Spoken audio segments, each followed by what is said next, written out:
Oh, it's a dirty lens. Hey everybody, welcome back to the channel. One more recap for you guys for 2020. You're probably getting sick of it by now, but tough. Well, not tough. Please don't click away. Anyhow, 2018 I did my Squatch253 top 3 machines of the year. 2019 I did the same. 2020 is going to be no exception. So, granted, like I've said in earlier videos, we didn't have a lot of tractor shows this year, so I really didn't see many machines other than my own. So the list is going to be a tad bit biased this time. No worries, because who doesn't love talking about themselves, right? Just kidding. So, okay, my number 3 spot for 2020 is actually not one of my machines. It's the Caterpillar No.11 Auto Patrol grader that's owned by Chapter 3, the Minnesota chapter of the Antique Caterpillar Machinery Owners Club. We do have lots of fun, let me tell you. And it's a neat old grader. This year was the first year we really got it out to run and to work and actually move some dirt, and it needs a lot of work yet. We're getting on top of things one little item at a time, but runs very well. We kind of built it out of 2 graders that we found out in the weeds. I'll put 2 links down below in the description where you can go back and see both of those graders in their as-found condition. And, well, we turned all the best of what we had into one pretty decent running machine. So we got it out at the No.11 Showgrounds this year. I've done a couple videos on that already when we got together as a club, chapter level, and did some maintenance on the grounds. Everything was going along real well, and then Mr. Dan says, oh, I have this great big Caterpillar pull grader. Let's hook behind the No.11 and see if it can pull it. And one thing led to another, and next thing you know, we had both of the pull graders on the site, both hooked up behind that No.11 grader. Like I said, same 3-cylinder diesel engine as my RD6. Awesome sound. That thing's got power and torque all day long. And it was not only rolling a blade full of dirt, it was pulling those other 2 graders behind it at the same time. It was ridiculous. It was about 100 feet long. I don't even know how they turned it around. Oh, we have fun. And we're always looking for fresh blood, guys. So join up. This could be you.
Now they got to turn it around.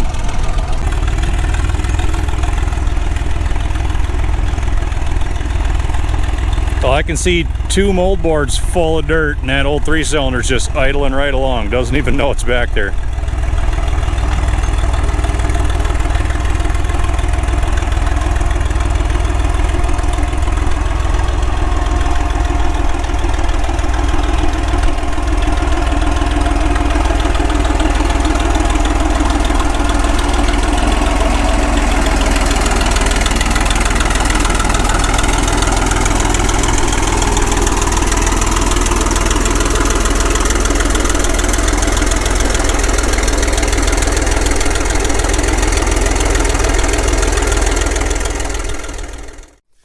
So for number 2 on the list, we had to come out here to the small field to where this old International number 8 Little Genius 3-bottom 14-inch plow is parked. And this plow doesn't look like much, but it does an amazing job when you put it in the field. Turns just nice, even, clean furrows. It's the one that I used behind my Caterpillar D2 when we had our little plow day out on my back field this last summer. Probably the most fun I had all summer out here. And I had never plowed with steel tracks before. You can see I didn't know how it was going to work. I still have the hitch, the way I adjusted it that day, heavily offset to this side so I could keep my tracks up on land. I had no idea when I tripped this thing and it went in the ground if it was actually going to draft well, if it was going to do what it should. And you know what? That thing just went perfectly.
So we had Rick out there with the 4 bottom, I was pulling the 3 bottom, and Senior had stopped out to check on progress, and he decided it just looked like way too much fun. He had to get in on it too. So next thing I know, he'd been home, got my H, ran my H up to the field, found the old 2 bottom, hitched up, and he was in the fray then too. Getting a little bit money down here on the headlands. Of course, we're pretty much down on the swamp too.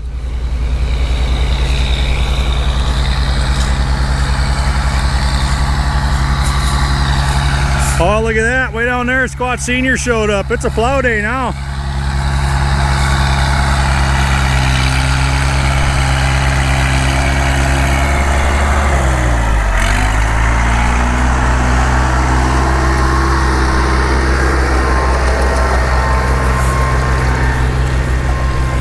He's got the H in the 2 bottom, number 8, little genius. I didn't know if the H would do it down here. It's pretty greasy.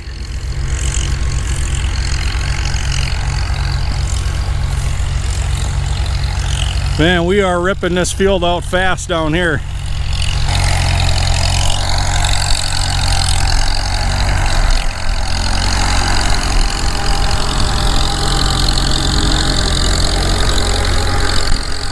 Oh yeah, she's pulling her, doing a good job.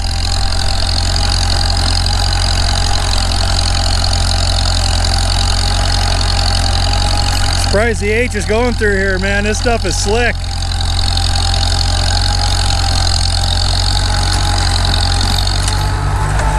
Perfect though, look at that.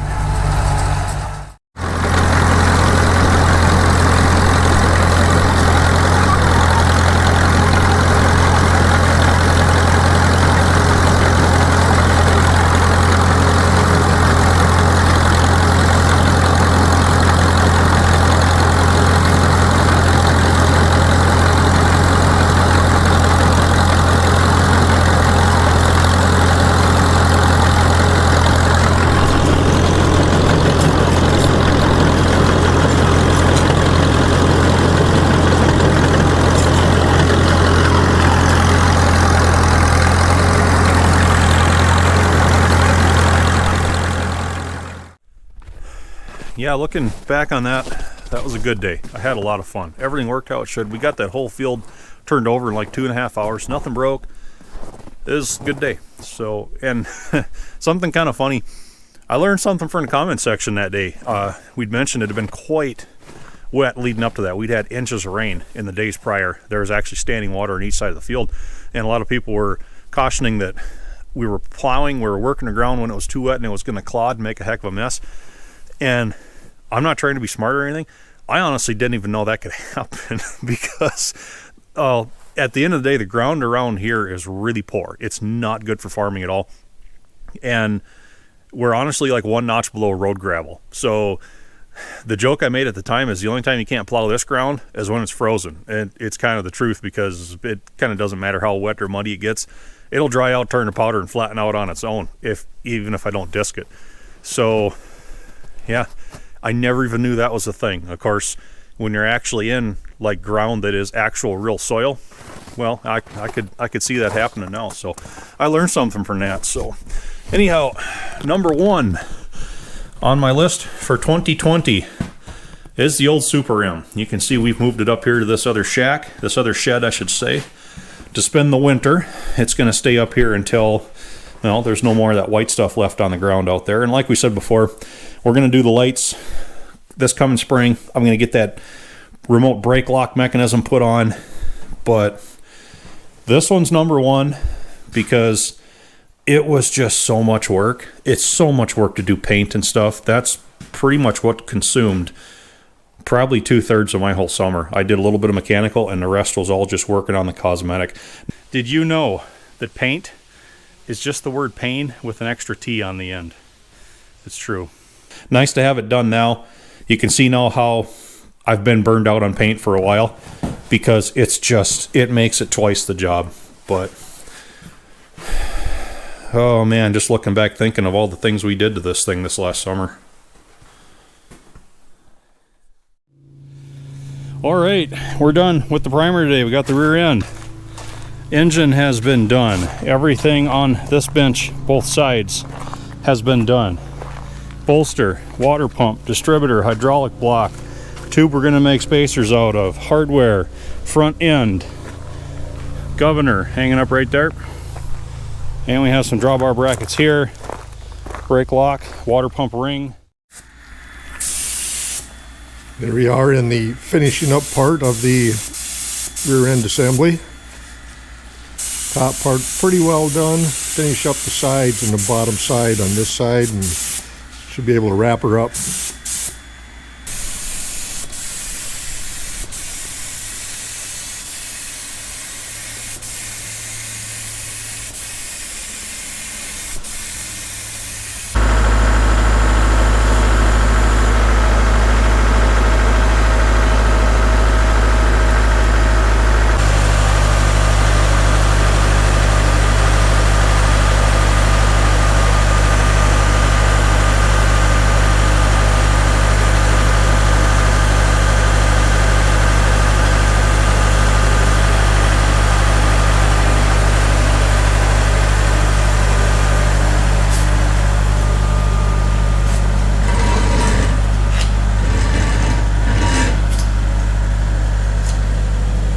Not much left in there after that. No.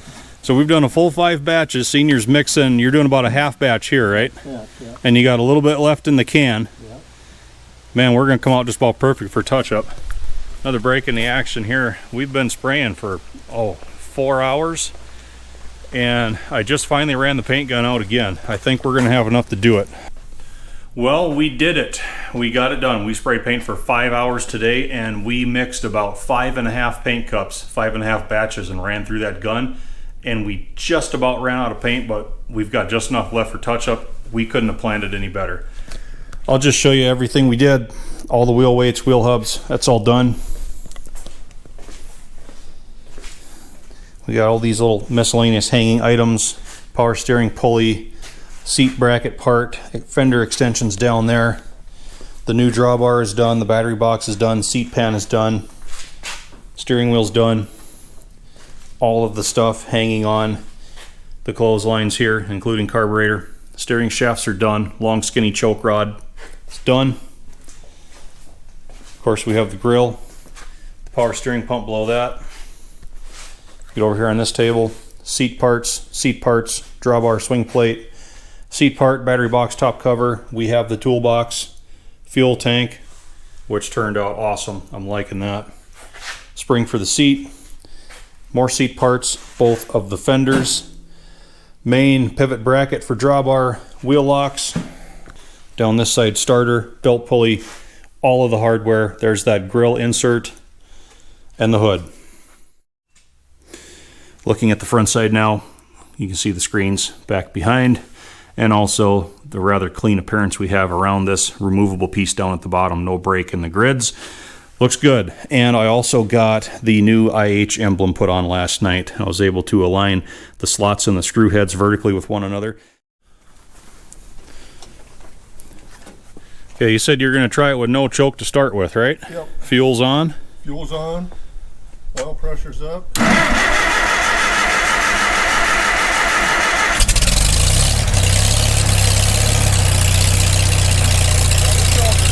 Had to choke it a little bit.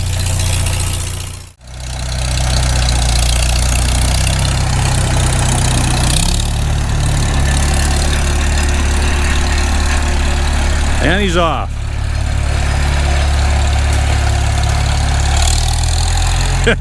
He's already grabbing throttle. What can I say? Senior's got his M back.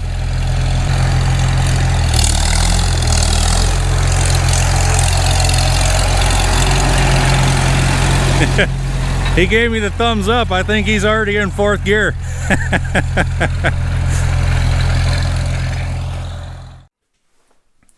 So there you have it, everybody. The Squatch253 top 3 machines from the channel for 2020. Despite the circumstances, we still managed to have some fun. We got a lot of work done. Did a lot of work this last summer. Oh, it's crazy. Probably one of the busiest summers I've had for a while. Racing Mother Nature, trying to get everything in paint, trying to do something on 1113. I can't even think about X231 at the moment. Plate's still so full. We're going to get back to it one of these days, guys. I promise. But thank you for a great year, everybody. We're going to keep plugging away here. We got a lot of stuff planned for 2021. Hopefully it all works out. Again, thank you for watching. Thank you for supporting the channel. Thank you for another good year. Couldn't do it without you guys.